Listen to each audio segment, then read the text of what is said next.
Hello everybody and welcome back to my YouTube channel. I hope the videos are extremely useful for you people and hoping that you have done part 1 of MCQs. This is the second round of discussion for MCQs wherein we'll be discussing MCQs related to orthodontics of course, and even if you're in BDS you can try attempting them. If you have completed BDS and you are attempting for NEET MDS exam, this is definitely the platform for you. And even if you're an ortho resident, you can of course go through them so that you know which areas have to be worked upon, right? So starting with the MCQs discussion, the first MCQs which we have, before I start, let me tell you that NEET MDS exam has a specific pattern, right? As I have already emphasized earlier, there would be more of image-based question and patient-based questions, keeping the pattern of last 2 to 3 years in mind. Okay, so for each correct answer, you get 4 marks, right? In case one answer, you have the one question which you have answered is incorrect, 1 mark would be deducted. And no marks would be deducted if you leave a question unattempted, right? So yes, we do have negative marking, but each correct response will also give you 4 marks. So you have to weigh which question has to be attempted, which one has to be left, okay, which one to be attempted if you're not sure about it, and things like that.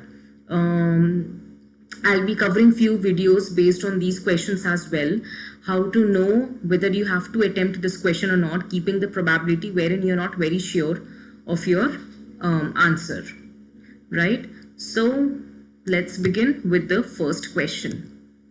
The first question is, close bite is seen in. Okay, so first thing, what is a closed bite? Closed bite is an alternative terminology for deep bite. Okay, so closed bite is seen in class 1 malocclusion, class 2 division 1, class 2 division 2, or class 3. You can only attempt this question if you know the features of each and every malocclusion. So class 1 malocclusion, you should know the molar relationship is class 1, but then there can be spacing or crowding. What is class 2 division 1? Molar relationship is class 2, but there is increased overjet. What is class 2 division 2? Class 2 division 2 has a specific pattern where the molars are in class 2. Upper 2 central incisors are retroclined and lateral incisors are overlapping over central incisors. Also, closed bite is seen in class 2 division 2 cases. What is class 3 malocclusion? Class 3 malocclusion has molars in class 3. There is reverse overjet. Okay, meaning if these are my upper teeth and these are the lower teeth in case of class 2 or class 1, this pattern would be seen in class 3. So there is reverse overjet. So from the figure you can appreciate this is a figure of class 2 division 2 where you cannot see lower incisors or lower teeth are not visible at all. There is closed bite, that is there is deep bite. Because of deep bite, my lower teeth are not visible. There is 100% deep bite. This leads to attrition of lower incisors. Okay, this is one very common thing which you see in patients with class 2 division 2. They might even complain of sensitivity in lower anterior teeth. That is because the lower teeth have attrited because of closed bite. Okay, so closed bite is deep bite and it is seen in class 2 division 2 cases. Moving on. The next question is effect of tongue thrust. Okay, so before you go ahead and answer this question, you should know what a tongue thrust is. What is infantile swallow? What is an adult swallow? All these things will help you, background of these things will help you answer a question in a better manner. So effect of tongue thrust. Does it lead to retroclination of anterior teeth, decreased overjet, proclination of anterior teeth, or does it lead to crowding? Okay, so effect of tongue thrust is proclination of anterior teeth, because if a patient is constantly thrusting the tongue in outward direction, my upper teeth tend to get proclined. Okay, so since these teeth tend to get proclined, eventually what happens, it leads to open bite also. Now let me tell you one thing here. This is one question of controversy in orthodontics, where few studies have told that tongue thrust leads to open bite And there are other studies which say that because of open bite, because a patient has open bite, he tends to thrust his tongue forward, right? So it is both the ways. So we cannot generalize by saying that tongue thrust only leads to open bite. It could be the other way around also. But one effect which is always seen in a patient of tongue thrust is proclination of anterior teeth. So let us go with a very obvious choice of proclination of anterior teeth. If they are getting proclined, there is absolutely no option of crowding. Decreased overt jet, no. Retroclination is not possible because the tongue is thrusting it outwards. So my teeth tend to procline. Okay, then when you are reading a question of tongue thrust, once you read it, a lot of things should come to your mind. Okay, what is the etiology of tongue thrust? How to treat a patient of tongue thrust, right? So you have cribs coming where our crib is given to the patient so that the tongue thrust habits can be removed. The next question, methods of bite opening includes. Okay, so the next question is, moving on, the next question is methods of bite opening includes. Now what is bite opening? Bite opening means there is a deep bite. Deep bite is also known as overbite. As we saw previously, deep bite is there. It is also known as closed bite. Overbite is horizontal overlapping of, vertical overlapping of upper and lower teeth. Okay, if it increases, if normal overbite increases, it leads to deep bite. When deep bite is extreme, it becomes closed bite, right? So the question is methods of bite opening. You have to open a bite. It means it is a case of deep bite. How can you open a deep bite? Let's see. Intrusion of posterior teeth and extrusion of anterior teeth. Imagine if there is a case of deep bite. Let us go back to this figure. If we intrude posteriors and extrude my anterior teeth, do you think the bite will get corrected? No, rather it would worsen. Next option, extrusion of posterior teeth and intrusion of anterior teeth. Yes, this will open my bite because my anterior teeth will move gingivally, it will move apically, and my posterior teeth will move occlusally. So imagine when this is occurring that posterior teeth are moving occlusally, anterior teeth are moving apically, it will obviously open the bite. There cannot be further deepening of the bite, right? Next option which they have is mesialization of posterior teeth. Mesialization of posterior teeth will not yield bite opening if the option would have been distalization of posterior teeth. Okay, if you distalize posterior teeth, it can help in bite opening because your mandibular plane angle increases. So because of an increase in the mandibular plane angle, there is a bite opening. Mesialization of posterior teeth will further worsen my deep bite, right? So that is one thing which we don't want. We want to open the bite. So if the option would have been to distalize posterior teeth, definitely we would consider that. Next option is retroclination of incisors. This option is highly irrelevant. So this is one thing which is very, very important, that when you get a question, you need to rule out each and every option before you can zero down to the correct option, right? So this is how you remove one by one. Which is the most irrelevant option over here? It is option D, retroclination of incisors. Okay, next thing would be A, B, C. Now you know mesialization of posterior teeth is not going to help at all. So you cancel out this. Maybe now you're confused between A and B. So you have to imagine how intrusion of posteriors and extrusion of anteriors will work, or how extrusion of posterior teeth and intrusion of anteriors will work, right? So method of bite opening, please remember, is extrusion of posterior teeth and intrusion of anterior teeth, right? You want to move anterior teeth apically to correct a case of deep bite. Next option could have been distalization of posterior teeth. So these are few of the methods of bite opening.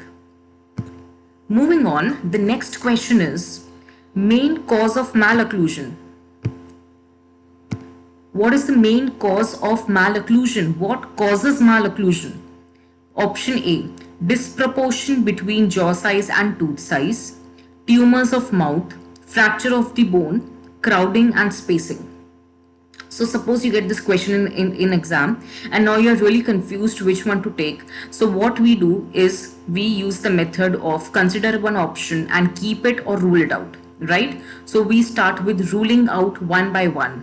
Main cause of malocclusion, crowding and spacing. Can crowding and spacing, can it be the cause of malocclusion? No, they are the effects of malocclusion. This is what cause, it does not cause malocclusion, it is malocclusion. Because of some other factors, it leads to crowding, which is a malocclusion, right? So option D is completely ruled out.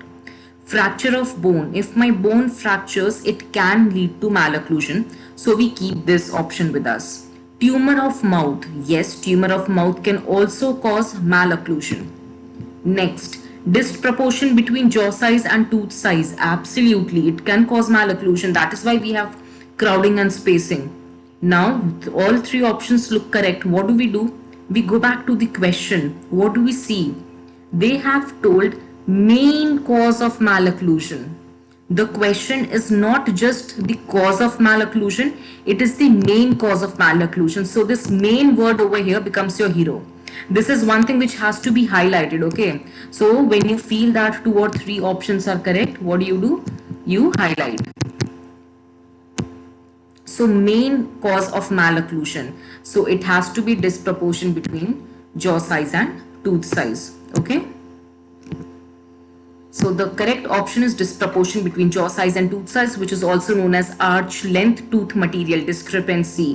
Please remember arch length tooth material discrepancy, ALTM. It is the most common cause of malocclusion which leads to crowding and spacing. So crowding and spacing cannot be the cause, it is malocclusion, right? Next question. When two teeth have reversed their position, it is called two teeth which have reversed their position. It means suppose canine is in place of premolar, premolar is in place of canine. That is called as reversal of positions. What is it called? Is it called transposition, imbrication, rotation, or reverse bite? So now if you have seen my previous videos, you are already very well versed with imbrication, you are well versed with rotation and reverse bite. Okay. Imbrications are a lower anterior crowding. This is a case of imbrication. Rotation. Rotation is when mesiodistally the tooth have rotated. And we discussed in Andrew's 6 keys of occlusion how he told there should be absolutely absence of rotation to get a good occlusion. And what happens when an anterior tooth is rotated and what happens when a posterior tooth is rotated. Right? So we have discussed this in depth. So the correct answer for this one is when two teeth have reversed their position, it becomes transposed. Transposition is the terminology which is given to two teeth which have reversed their position. Okay. Most commonly reversed transposed teeth are generally, canines. Canines often change place with the premolars. Next question. Face mask is primarily used to produce. You know what happens during various times when we come across terminologies like face mask, headgear, and these extraoral appliances, we are very much scared because we are not thorough with the concepts of extraoral appliances. Okay, these are all basically orthopedic appliances. See, what is the name of the branch? Complete branch is known as orthodontics and dentofacial orthopedics. Orthodontics means movement of teeth. When we are moving teeth, it becomes orthodontics. And dentofacial orthopedics means when we are inducing or bringing about some change in maxilla or mandible. Okay, that is a part of dentofacial region. So that becomes dentofacial orthopedic treatment. And most common mode of doing orthopedic treatment is your headgear, face mask, chin cup, and all these things. Okay, often the students are not very clear with this concept, but let me bring it very simply to you people. There would be a lecture I'll be covering on orthopedic appliances. So do subscribe the channel so that you get a notification whenever I'm uploading that video. Right. So face mask is one example of orthopedic appliance and it is primarily used to produce anteroposterior effect. What is anteroposterior? Anteroposterior means forward and backward. Example, if my entire arch is moving mesially or when I'm moving the entire arch distally, so I am bringing about changes in anteroposterior plane. So that is your anteroposterior. Okay, transfers, you know, when you're expanding maxilla, suppose just take up a cast. Imagine if you are expanding maxilla. So when the maxilla get expands, there are changes brought about in transverse directions. And vertical effect is like when a tooth erupts into the oral cavity, so it is coming out vertically. So that leads to change in vertical height of the mouth or the patient. Vertical height increases. So that is vertical, this is transverse, and this is anteroposterior. The changes produced by the face mask are in anteroposterior direction. This figure is showing you a face mask where a girl is wearing face mask. What do you see? There is a component in the forehead, there is a component in the chin, and there is something coming out from here. These are basically elastics. Face mask is given in case of class 3 cases where the problem lies not only in mandible but in maxilla as well. Okay, so there is a retruded maxilla and protruded mandible, or it could be just a retruded maxilla. So we wish to bring maxilla ahead. What do we do? With the help of forehead and chin, see, these two will give us support. With the help of these two things, we pull the maxilla out by attaching maxilla with this component and running elastics through them. So with the help of elastics, you can see that elastics are running intraorally. This helps to pull my maxilla outside. So when my maxilla moves mesially, it means there are changes occurring in anteroposterior direction. Okay, so face mask is primarily used to produce anteroposterior effect. Next question. Frontal cephalogram is used to. Now there are 4 options wherein you have to know what are the uses of a frontal cephalogram. First thing first, among these two figures, which is a lateral cephalogram and which is a frontal cephalogram. Okay, so the first figure which you see is a lateral cephalogram and this is a frontal cephalogram. Okay, I've been getting a lot of people who are saying they are not very thorough with cephalograms and cephalometry. So yes, there would be lectures based on cephalometry as well. So look forward to those lectures so that clear all your concepts over there. So before now you have identified which is a frontal cephalogram and which is a lateral cephalogram. So frontal cephalogram, that is this one, is used to assess what? Facial asymmetry or facial symmetry, overjet, dental compensation in sagittal plane or deep bite. Okay, so from frontal cephalogram, maybe you people are not very versed with it during BDS. Maybe you have not gone through this. So you should know that it is used to assess facial asymmetry. Okay, whenever we have a patient who looks facial, if there's facial asymmetry, we tell the patient to go for frontal cephalograms. And then we have various analysis of frontal cephalogram, which will tell us whether there is facial asymmetry or not. Okay, lateral cephalogram is one thing which is very often used in orthodontics. We tell all the patients to go for OPG and lateral cephalogram before the treatment, after the treatment, and in between the treatment as well. Since you all know, we have so many cephalometric analysis to be done, so many values to be calculated. So for that, we need a lateral cephalogram. Okay, but in NEET MDS examination, just knowing about lateral cephalogram is not enough. You should know about frontal cephalogram as well. Okay, so this is the figure of frontal cephalogram, which is most commonly used for assess facial asymmetry. Next question, BDS level. Requirement of an ideal clasp. Clasp is something which you all have made in your wire bending exercise. You must have made appliances out of it. Multiple vivas would have been taken. Okay, so you all must be knowing it. Requirement of an ideal clasp. It should offer adequate retention. Definitely, yes. Permit usage in both fully erupted and partially erupted teeth. Yes, please. If that is one thing which is available with all the clasp, it becomes so easy. It should be expensive and difficult to fabricate. No, definitely not. If it is expensive, it is not good for our pocket, not for the patient's pocket. If it is difficult to fabricate, it is again not good for us, not for the lab technician. So the ideal requirement of the clasp is A and B, therefore the option D is correct. It should offer adequate retention. That is ultimately the function of a clasp, right? To offer retention. Next, to permit usage in both fully erupted and partially erupted tooth. If the tooth is fully erupted, good, we can of course attach the clasp. Even if it is partially erupted, if we can attach the clasp, it becomes very easy because we can give the treatment at an early stage. Okay. Next question. Competent lips are habitually apart due to. So now when you read a question like this, you should know what is competency of lips, what are incompetent lips, and everything about your tongue, mouth breathing. Okay, so in mouth breathing, you all must have read the etiology of mouth breathing. So competent lips are habitually apart due to option A, proclination of incisors. Now, if my incisors are proclined, my lips cannot be competent. Okay, so this option is ruled out. Competent lips are habitually apart due to facial muscle contraction. It can be due to nasal obstruction.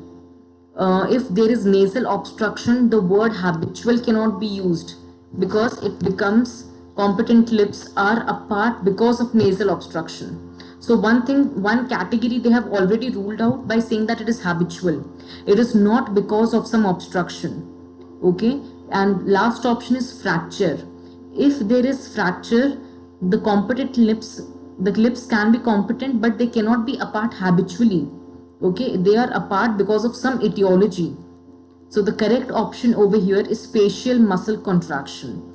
Maybe the etiology behind the incompetent lips are removed and the patient continues to practice that. So that becomes habitual. The patient has an inbuilt habit. He has inculcated that to not put his lips together. Okay, so the answer is facial muscle contraction. Next question. In abnormal labial frenum, which test is done? So if you are thorough with periodontics or if you have read it in your BDS properly, you must be able to easily answer that it is the blanching test. Labial frenum, to check whether the labial frenum is normal or is it abnormal, that is, it is very highly attached. What we do is do a blanching test where we take the upper lip and just pull it apart a little, and what do we see here? If we see blanching, it means the labial frenum is abnormal. What is blanching? Blanching is basically the area becomes white in hue because the blood moves from there, so it becomes white because of the stretching of the labial frenum.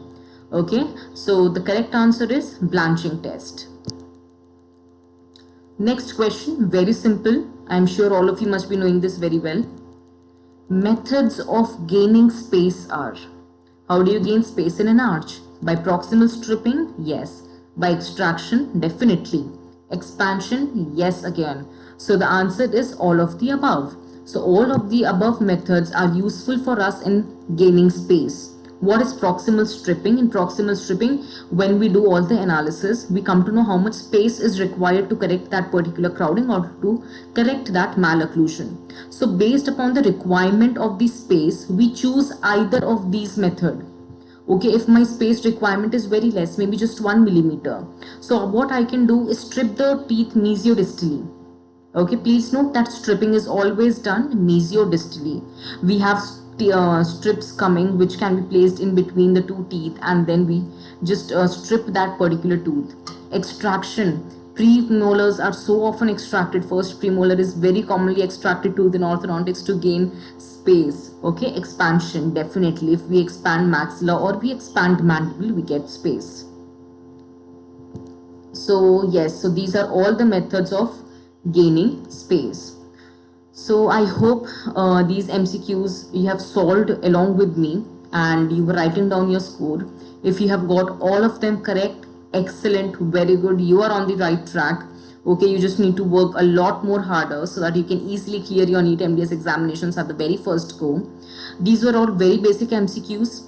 Okay, even after completing your BDS, you can directly attempt them. And in case there are few which are incorrect, you know in which area you have to work upon. Okay, so stay tuned because there is a lot more things coming up. All the topics in orthodontics would be covered in each and every forthcoming lecture. And you'll be having all MCQs and test series, everything would be there to, make sure you people are understanding everything. In case you have not understood anything, please feel free to write down your doubts in the comment sections below. You have an option of comment section. Write down your doubts or your queries. I will get back to you people.